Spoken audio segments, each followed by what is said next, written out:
기도로 무장하실 주님으로 축복합니다. 오늘 본문은 이제 14장, 요한복음 14장이 강의가 들어갑니다. 그 중에 1절에서 7절 말씀은 제목이 이렇습니다. 우리 다 같이 함께 읽읍시다. 시작. 길과 진리와 생명이신 예수 그리스도.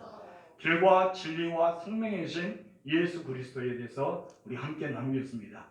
예수는 사랑하는 제자들에게 본문 1절에 이렇게 말씀합니다. 다 같이 읽어봅시다. 시작. 너희는 마음에 근심하지 말라. 하나님을 믿으니 또 나를 믿으라. 마음에 근심이 생겼어요.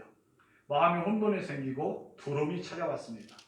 과연 이 제자들은 왜 마음에 근심이 생기고 두려움이 찾아오고 걱정거리가 생겼을까요? 다른 것이 아니라 지난주에 우리가 본문의 말씀을 보았던 요한복음 13장 33절에서부터 시작되는 그런 원인 때문입니다. 예수님은 33절에서 과연 어떤 말씀하셨기에 제자들이 근심하고 두려워하고 고민거리가 생겼을까요? 우리 함께 볼까요? 요한복음 13장 33절 시작. 작은 자들아 내가 아직 잠시 너희와 함께 있겠노라. 너희가 나를 찾을 것이나 일찍이 내가 유대인들에게 너희는 내가 가는 곳에 올 수 없다고 말한 것과 같이 지금 너희에게도 이르노라. 예수님께서는 유대인들에게도 말씀했던 것처럼 제자들에게도 내가 가는 그 길을 너희들은 따라올 수 없다라고 말합니다. 여러분, 제자들은 이해가 갔을까요? 그것을 받아들일 수 있을까요? 제자들은 그것을 이해도 가지 못하고 받아들일 수 없었습니다. 그 이유는 예수님 가는 곳에 늘 제자들이 있었어요. 예수님 머무는 곳에 제자들이 있었고요. 예수님이 주무신 곳에 제자들이 있었습니다. 단지 제자들과 떨어져 있을 때는 예수님이 한적한 곳에 가서 기도하든지 산에 가서 기도하든지 아니면 들판에서 기도하실 때 외에는 제자들과 계속해서 동행했기 때문입니다. 그래서 이 사실을 예수님이 가는 길을 이 사람들이 제자들이 알지 못하자 그들은 근심하고 걱정하고 두려움이 생겼습니다. 받아들일 수가 없던 것이죠. 그래서 베드로는 요한복음 13장 36절에 37절에서 이렇게 물습니다. 주여 어디로 가십니까? 예수님 가시는 곳은 어디입니까? 라고 물어봅니다. 그러자 예수님은 내가 가는 곳에 지금은 네가 올 수 없다. 그러나 나중에 올 것이다 라고 대답해 줍니다. 이 말을 들은 베드로가 주여 어떻게 제가 지금 주님을 따라갈 수 없단 말입니까? 나는 주님을 위해서 목숨을 버리겠습니다 라고 말씀합니다. 너무나 자신 있게 말씀하죠. 그런데 예수님께서는 그가 예수님을 버린지 다 알고 계셨어요. 지난주 우리가 함께 나누었지 않습니까? 우리 함께 읽읍시다. 시작. 시몬 베드로가 이르되 주여 어디로 가시나이까? 예수께서 대답하시되 내가 가는 곳에 내가 지금은 따라올 수 없으나 후에는 따라오리라. 베드로가 이르되 주여 내가 지금은 어찌하여 따라갈 수 없나이까? 주를 위하여 내 목숨을 버리겠나이다. 아멘. 지난주 우리가 이 말씀을 통해서 육의 생각과 영의 생각, 육의 말씀과 영의 말씀에 대해서 우리가 함께 나누었습니다. 베드로는 영적으로 받아들인 것이 아니라 육체적으로 받아들였어요. 주님이 가시는 곳에 자기가 있기를 원했습니다. 그런데 예수님은 십자가상에 대한 영적인 어떤 예언적인 선언을 하고 있었습니다. 내가 십자가에 잘려서 죽어야 되기 때문에 너는 그 십자가를 따라올 수 없다고 말합니다. 그런데 베드로는 끝까지 우겼어요. 내가 주님을 따라가겠습니다. 내 생명까지도 예수님을 위해서 바치겠습니다. 예수님은 그가 생명을 바친다는 것은 나중에 있을 것이라는 것을 예언하셨습니다. 베드로는 실제적으로 불과 몇 시간 후에는 예수님을 버리고 도망가 버립니다. 그가 했던 것은 예수님을 지킨다고 검을 빼어서 대제사장의 종 말고의 길을 떨어뜨리는 것 외에는 없었어요. 예수님 근처에서 그는 불을 쬐고 있었지만 예수님은 3번이나 모른다고 부인했습니다. 지난주에 제가 누가복음에 했는데 마가복음에 나오죠. 마가복음에는 예수님이 다 몇 번 울기 전에? 2번 울기 전에 3번의 예수님을 부인한다고 나옵니다. 닭이 몇 번 운다고요? 꼭 기억하세요. 닭이 2번 울기 전에 예수님을 3번 부인하는 장면이 나옵니다. 그가 그렇게 될 줄 어떻게 알았을까요? 절대 나는 아닙니다. 주님을 위해서 나는 죽을 각오를 되었습니다 라고 말했던 베드로가 그만 예수는 모른다고 조주까지 하면서 3번 부인하는 장면이 나오게 됩니다.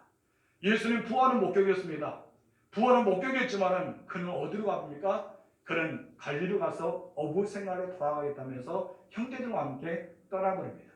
부활의 신 예수는 남긴 채. 그런데 예수님께서 갈릴리로 오십니다. 그래서 요한을 부르십니다.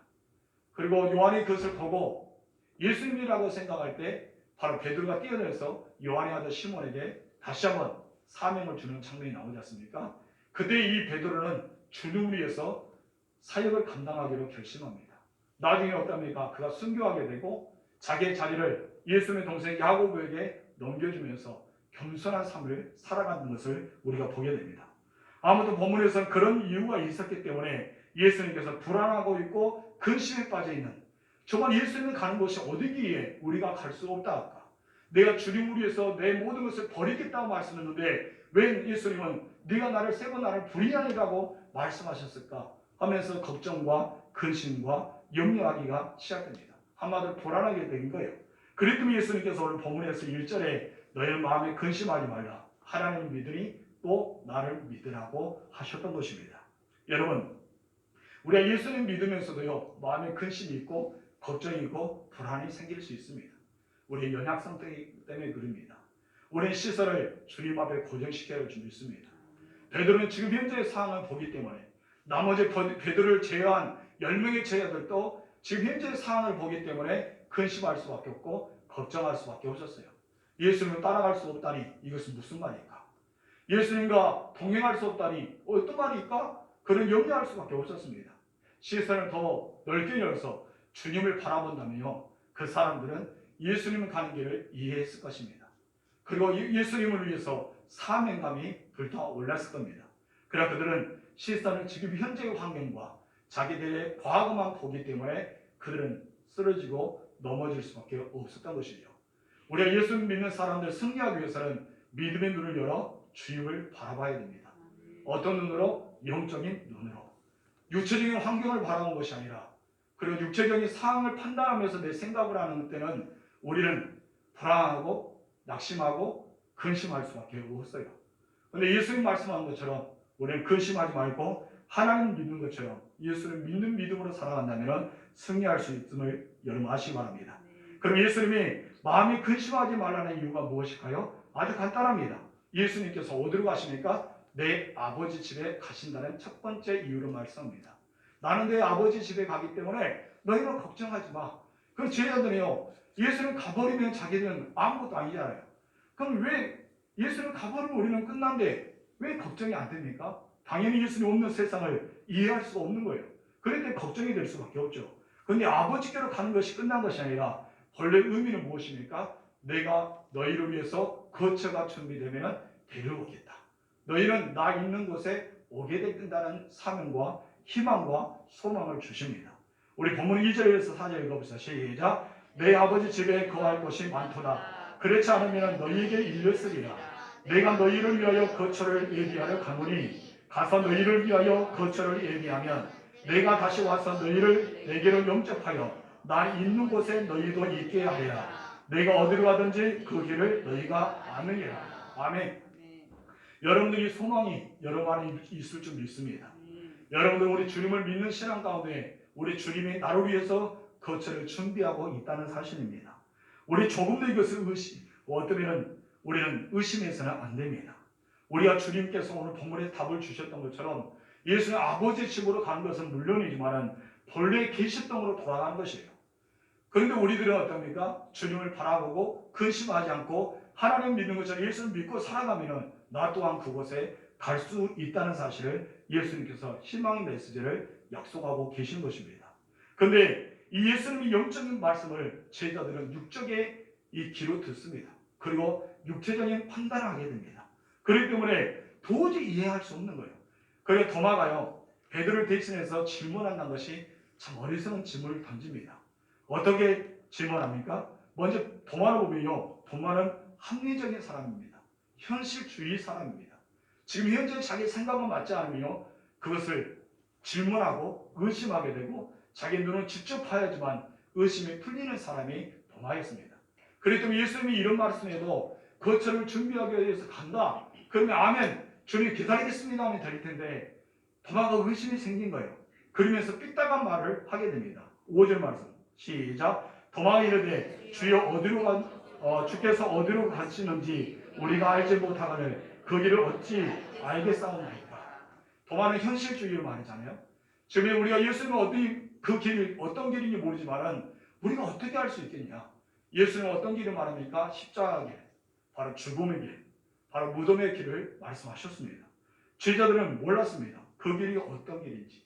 어떤 베드로는 이 도마는 이 질문, 예수님이 가시는 길에 대해서 네 가지의 질문을 던지고 있습니다. 우리 넘겨주세요. 무엇이고 어디이며 왜 가시느냐, 어떻게 갈 수 있느냐, 이 말씀입니다.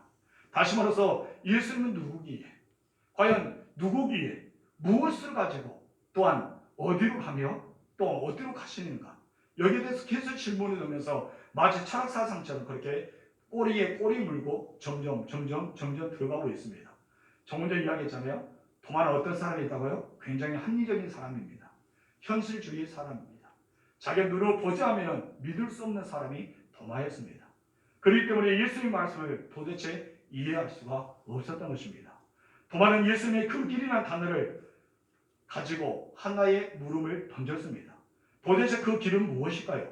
인생에서 가장 문제되는 것은 무엇입니까? 길의 선택입니다. 내가 어떤 길을 선택하는 따라서 우리의 길은 너무나 달리기 때문에 결과도 다르고 사상도 다르고 모든 건 달라지는 것입니다. 그렇기 때문에 이 철학자는 이 길에 대해서 세 가지를 가지고 질문 던집니다. 인생은 무엇인가? 인생이 가야 될 길은 어떤 것인가에 대해서 질문을 내면서 이렇게 말합니다. 우리 다 같이 읽어봅시다. 시작. 나는 어디서 왔고 무엇을 하다가 어디로 가는가? 철학 사상의 이런 메시지잖아요. 나는 어디서 왔는가? 여러분 어디서부터 왔어요?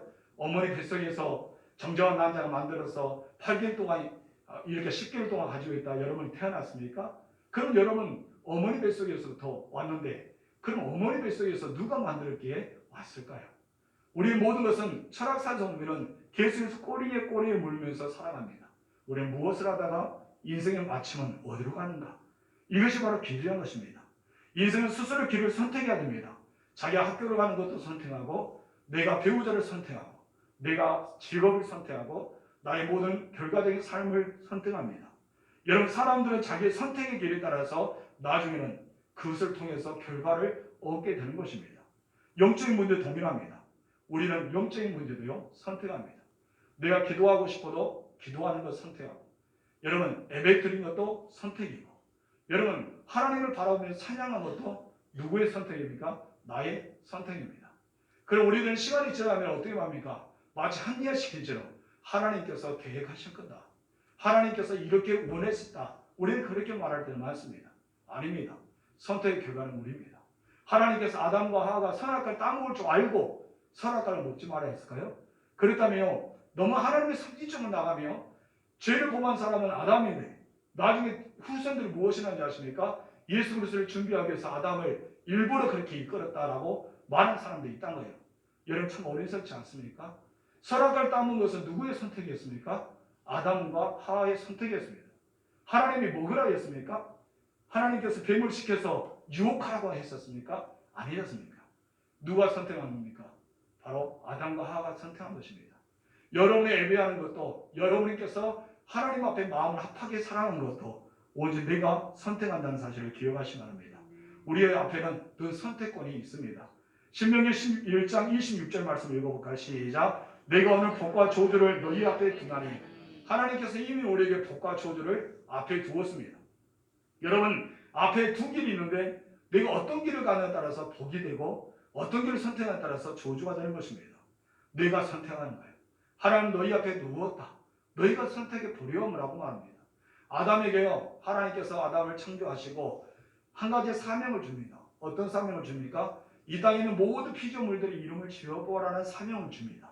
아담이요 하나님의 지혜를 가지고 있는지 사람의 지혜인지 몰라도 이름을 부릅니다. 이거는 나무, 이것은 소나무, 밤나무, 감나무, 땡가나무 하면서 그렇게 이름을 부르니까 그 이름이 그대로 되었습니다. 놀라운 축복 아닙니까? 하나님께서 우리에게 자유의지를 주고 선택을 만들어주시고 그를 존중해 나가셨습니다. 그러나 죄가 들어오자 하나님과 우리 사이에 단절되고 말았던 것이죠. 더 이상 하나님이 간섭하고 싶어도 간섭할 수 없고 하나님들을 지시하고 싶어도 그러지 못한 단절되고 말았습니다. 잘못된 선택으로 인해서 여러분들은 지금 현재 어떤 길을 선택하고 어떻게 가고 있습니까? 여러분 앞에는 조주스러운 선택의 길을 가고 있습니까? 아니면 축복의 길을 걷고 있습니까? 그 모든 선택은 하나님을 원망해서도 안 되고 부모를 원망해서도 안 되고 어쩌면 자기의 가족관계 그리고 부부관계를 오만해서 안 됩니다. 선택은 누가 한다고요? 내가 하는 것입니다. 여러분이 이 자리에 예배를 드려야 되는 것도 선택은 누가 한 거예요? 여러분이 드린 거예요. 그렇기 때문에 이곳에 나와서 하나님께 예배를 드리고 있는 것입니다. 하나님은요 모든 사람의 마음속에 예배를 드린다는 사모한 마음을 주실 것입니다. 그러나 그 사모한 마음을 내가 어디에 많이 기울냐에 따라서 가는 거예요. 여러분 우리 마음속에는 선과 악이 있다지 않습니까? 사도 바울의 말을 비유하면 내 안에는 천사가 있고 악마가 있습니다.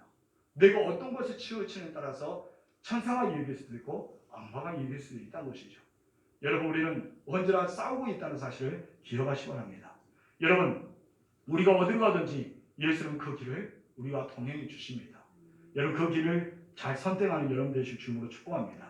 더 많은 솔직한 마음으로 예수님께 그 길이 무엇인가 묻고 싶었어요. 예수님 우리가 알지 못하는 길, 예수님 말씀하는데 도저히 모르는 그 길이 어떻게 갈 수 있느냐는 질문을 던집니다. 이에 대해서 예수는 6절에서 이렇게 설명합니다. 이거는 더 아주 제자들을 혼란스럽게 만드는 메시지입니다. 우리 다 같이 읽읍시다. 시작. 예수께서 이르시되 내가 곧 길이요 진리요 생명이니 나로 말미암지 않고는 아버지께로 올 자가 없느니라. 아멘. 여러분이 이미 성령을 받은 사람입니다. 여러분 성령의 내주하심으로써 말씀을 들을 때 깨달음의 은혜가 있습니다. 그럼 내가 주님의 말씀을 아멘으로 받으면서 이해할 수가 있는 거예요. 근데 베드로와 그의 나머지 10명의 제자는요 이해할 수가 없었어요. 왜 이해할 수 없었을까요? 성령을 받지 않았기 때문입니다. 여러분 진리의 영은요 깨닫는 영입니다. 말씀을 이해하게 하고 말씀을 깨닫게 하는 거예요. 그렇기 때문에 성령 하나님께서 우리 안에 내주하고 충만한 역사가 일어나면 말씀이 풀어지게 되는 것입니다. 여러분 말씀의 은혜를 깨닫는 여러분 되실 주님으로 축복합니다. 우리 날마다 말씀에 가까이 가야 돼요. 제가 늘 하나님 앞에 기도할 때도 설교자가 정말 말씀을 잘 증거하는 설교자가 되기 위해서 많이 기도했어요. 어느 날 제가 새벽에 기도하는데 말씀이 떠오르더만 포즈를 맞춰진 것처럼 싹 맞춰지는 은혜를 체험한 적이 있었습니다. 여러분 이것이 무엇일까요? 하나님께서 말씀을 깨닫게 하는 거예요. 누구를 통해서? 성령을 통해서. 얼마나 감격스러운지. 여러분 성경은요 창세기 1장부터 요한계시록 21장 끝까지 모든 것이 퍼집니다. 거기에서 답을 찾으면 돼요. 세상의 지식과 학적인 것과 주석을 찾아서 해답을 찾는 것이 아니라 성경 안에 무한한 답이 있습니다. 인생의 모든 삶 속에는 답이 다 성경 안에 있음을 기억하시기 바랍니다. 예수님은요 여기서 몇 가지 사실을 우리가 보게 되는데 먼저 예수님은 이렇게 설명할 수 있습니다. 우리 이 말씀에 대해서 어떤 메시지가 있을까요? 첫 번째 같이 읽읍시다. 시작. 예수는 자신에 대해 설명할 때 서론적으로 말씀하여 예수는 자신에 대해서 소개합니다. 나는 누구다라고 선포합니다. 그럴 때는 어떻게 말한다고요? 서론적으로. 예수는 서론적으로 말합니다. 나는 무엇이고 나는 무엇이다 라고 말하는 거예요. 나는 누구고 나는 이렇다 라고 선언합니다. 이건 서론적이에요.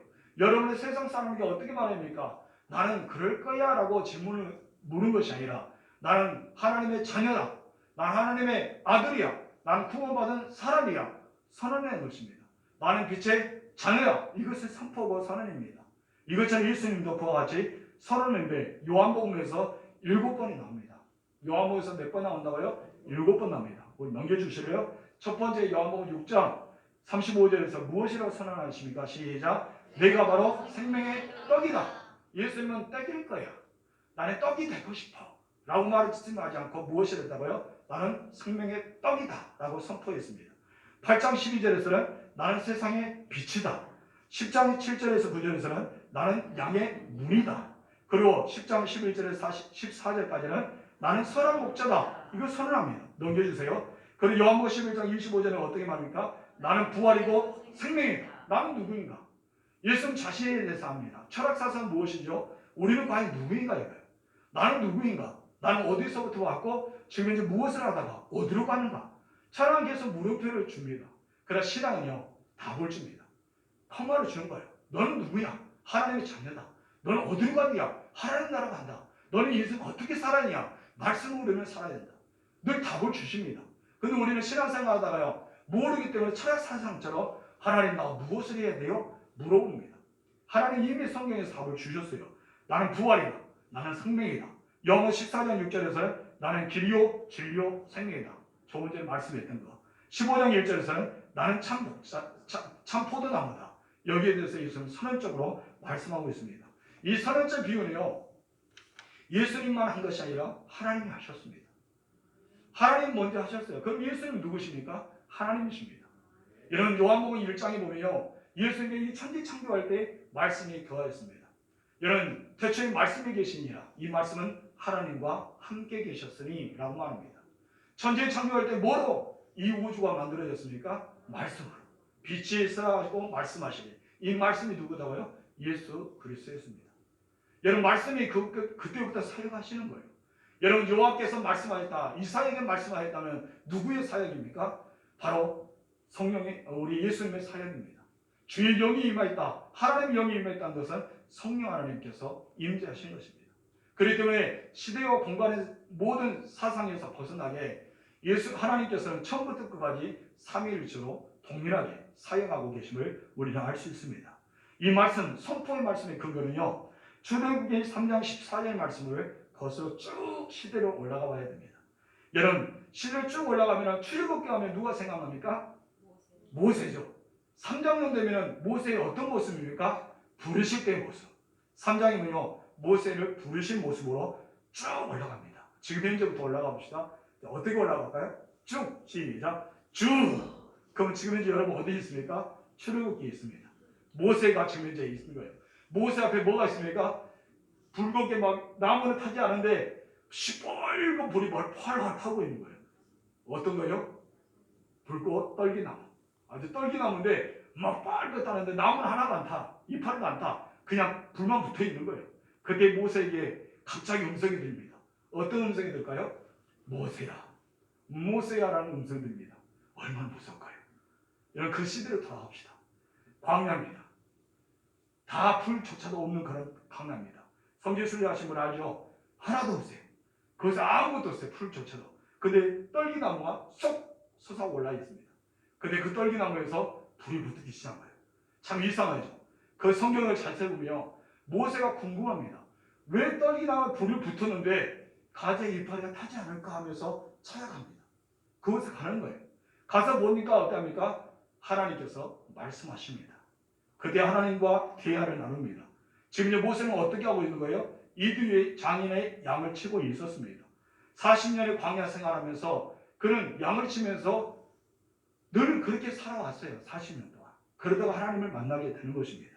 붉고 떨기나무 목격. 여러분 엄청난 것입니다.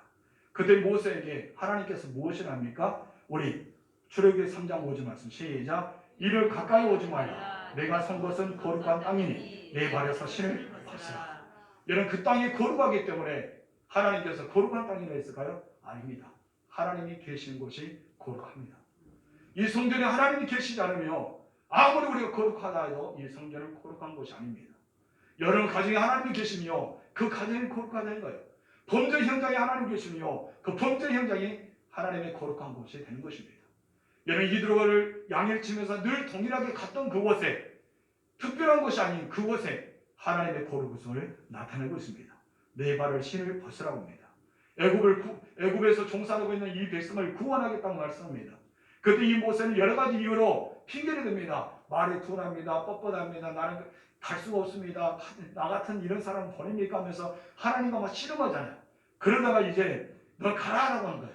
그러니까 이 모세가 무엇입니까? 하도 이제는 지치다가 이제 하나님께 다 질문 던집니다. 하나님, 당신이 누구기에 내가 가서 당신 이름을 뭐라고 전합니까? 라고 말합니다. 여러분, 하나님께 그때요 선포적인 말을 합니다. 나는 누구야? 라고 선포해 줍니다. 그때부터 하나님께서 누구라는 선포가 일어나기 시작해요.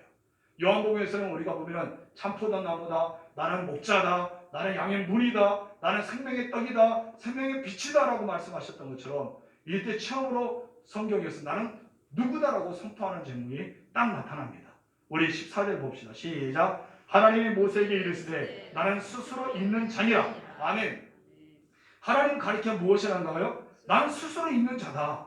너는 이스라엘 자손에게 이같이 이르기를 스스로 있는 자가 나를 너희에게 보내셨다 하라.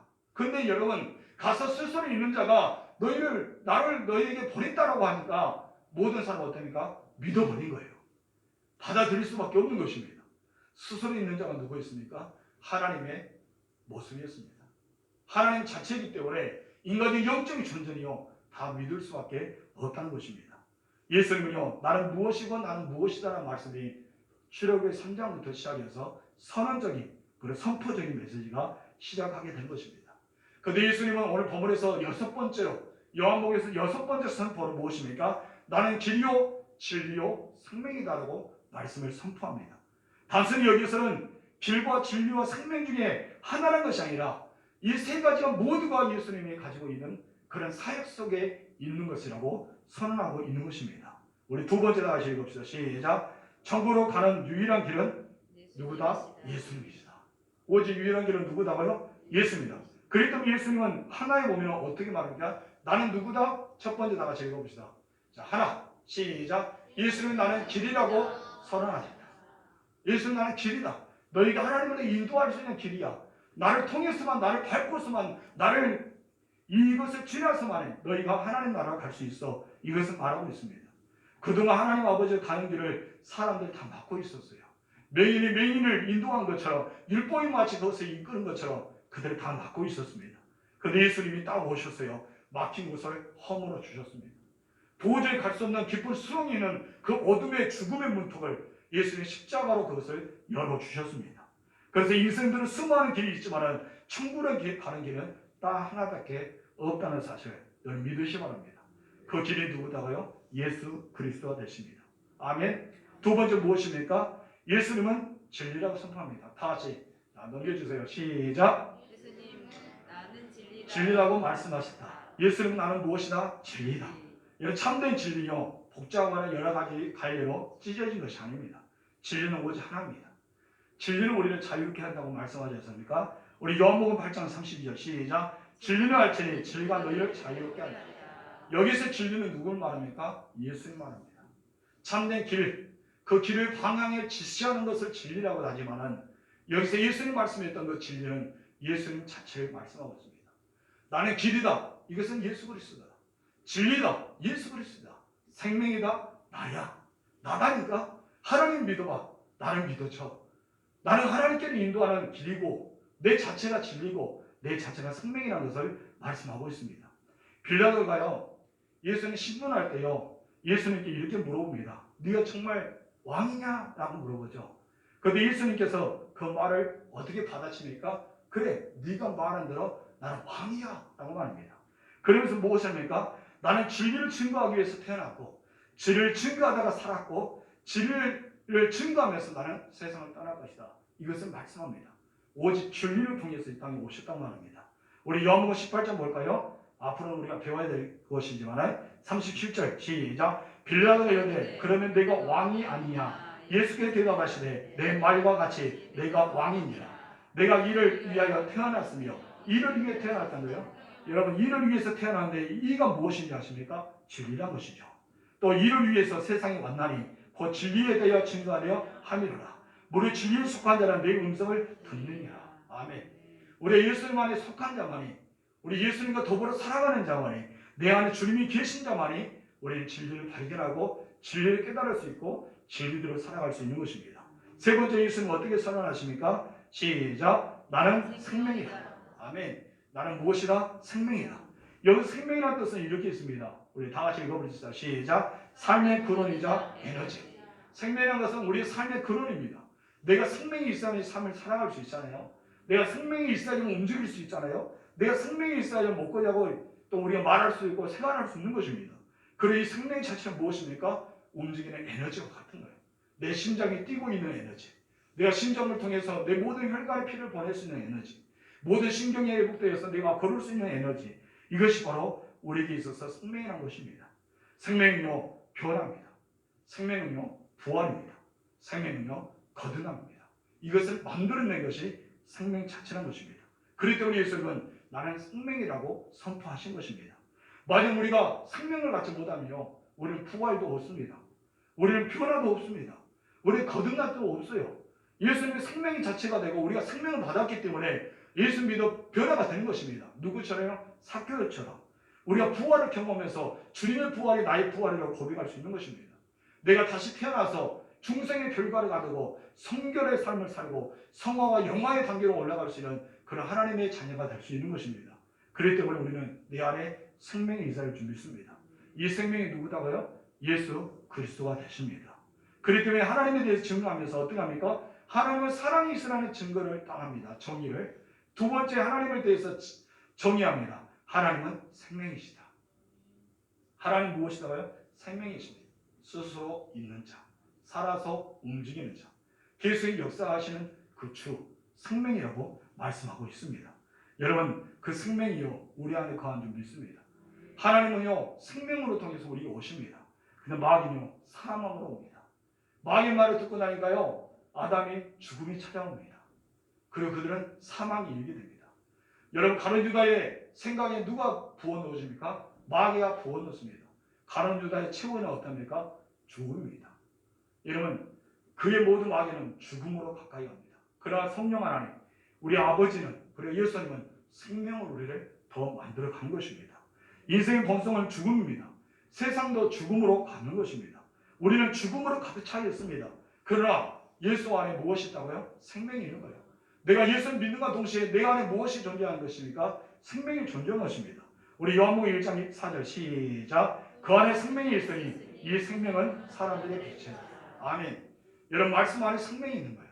그 안에 생명이 있으니 그 생명은 사람들의 빛인 것입니다. 어둠을 떠나게 하는 것, 참된 진리를 발견하고 그 진리 가운데 가게 하는 것을 말씀합니다. 여러분, 여기서 흔히 말하는 생명은요, 우리들이 말하는 생명은요 동식물의 생명을 말합니다. 바이오라고 하죠. 바이오. 동식물의 생물을 말합니다. 그런데 성경에서는 예수님 말씀하는 생명이요 조해라고 말합니다. 살아있는 영원한 것을 가지고 있다는 것을 말씀합니다. 거기에 대해서 우리가 구체적으로 보면요, 요한복음 5장 24절 말씀 봅시다. 시작. 내가 진실을 너희에게 이르노니 내 말을 듣고 또 나 보내신 이를 믿는 자는 영생을 얻었고 심판에 이르지 아니하나니 사망에서 생명으로 옮겨졌느니라. 영생을 얻었고 생명을 옮겨있다. 이것이 조회라는 말을 쓰고 있습니다. 요한복음 3장 36절 시작. 아들을 믿는 자에게는 영생이 있고 아들에게 순종하지 않은 자는 영생을 보지 못하고 도리어 하나님의 진노가 그에게 머물러 있느니라. 아들을 믿는 자에게 무엇이 있다? 영생, 조회라는 단어를 쓰죠. 영원한 생명이 그 안에 있다는 것입니다. 예수 그리스도만이 우리에게 유일하게 그 길로 인도하시는 참된 길과 진리와 생명임을 믿으시기 바랍니다. 제자들은 근심했어요. 주님의 가는 길을 어떻게 알 수 있습니까? 우리가 지금 그 가는 길도 모르고 있는데 어떻게 우리가 따라갈 수 있고 나중에 주님을 만난다니까 너무나 답답했어요. 여러분, 우리의 실수를 하나님께 고정시키십시오. 여러분 눈을 열으십시오. 여러분 길을 열으세요. 어떻게 열으라고요? 영적으로. 그래서 하나님의 말씀을 받아들이십시오. 하나님은요 유일한 길을 딱 한 가지밖에 주지 않았습니다. 사도행전 4장 12절 시작. 다른 이로서는 구원을 받을 수 없나니 천하 사람 중에 구원을 받을 만한 다른 이름을 우리에게 주신 일이 없습니다 하였더라. 아멘. 그 이름이 무엇입니까? 예수 그리스도. 그분이 진리고 그분이 길이 되시고 생명이 되십니다. 그 주님을 바라보는 여러분 되실 줄로 축복합니다. 우리 14장 첫 번째 강문이 통과했습니다. 다음 주는 우리가 고난주간 때문에 요한복음 강의가 안 들어가지만요, 그 끝나고 다시 한번 이제 8절부터 다시 한번 강의를 시작하도록 하겠습니다. 기도하겠습니다. 참 좋으신 하나님 아버지 감사합니다. 요한복음 14장의 강의의 첫 번째 단추가 끼어졌습니다. 우리 주님은 과연 무엇인가? 왜 예수님은 제자들에게 근심하지 말라라고 했을까? 우리는 이 사실에 대해서 오늘 몇몇개 알게 되었습니다. 우리들의 세상의 눈을 가지고 세상의 길을 가지고 세상의 마음을 가지고 있다면 이 성경을 이해할 수 없고 깨달을 수 없고 우리 주님을 바라보지 못합니다. 그런데 내가 인간적인 육체인 것을 내려놓고 잠시 영적으로 실상을 고정시키고 영적인 귀가 열리고 영적인 마음이 열리면 말씀이 깨닫게 되고 나는 그 하나님의 나라에 간다. 오직 나는 예수 믿어 구원받는다. 내 안에 영생이 있고 나는 하나님께로 가까이 갈 수 있음을 확신할 수 있습니다. 하나님 세상에 살아다 보면 낙심하기도 하고 실패하기도 하고 좌절하기도 합니다. 때는 웃기도 하고 즐겁기도 하고 성공도 하고 많은 유익을 받기도 합니다. 그러나 우리는 어디로 갑니까? 바로 하나님 나라로 가는 것입니다. 우리 언제나 주님의 나라를 소망하면서 어떠한 그리스도 예수님만 바라볼 수 있는 시선을 고정시키고 주님만을 사모하며 나아가게 하옵소서. 우리의 문제의 모든 길은 예수 그리스도뿐입니다. 나의 어려운 신앙 속에도 그 길과 빛을 보여주신 분은 예수님입니다. 오직 예수님만을 의지하고 그분만을 소망하고 그분을 바라보고 나아가는 우리 모두가 되게 하옵소서. 돌아갑니다. 하나님 저들의 길이 안전하게 하옵소서. 잠을 잘 잡니다. 평안한 잠자리가 되게 하옵소서. 하나님 내일도 하루를 시작합니다. 하나님 저들의 근심 걱정 모든 것을 떨쳐놓고 하나님 열어주시는 그 길을 묵묵하게 선택을 잘하여서 그 길을 걸어가는 주의 종들이 되게 허락하여 주옵소서. 우리 주님이 책임져 주시기 원하며 우리 구주 예수님의 이름으로 기도하옵나이다. 아멘. 우리 주기도문으로 예배 마치겠습니다.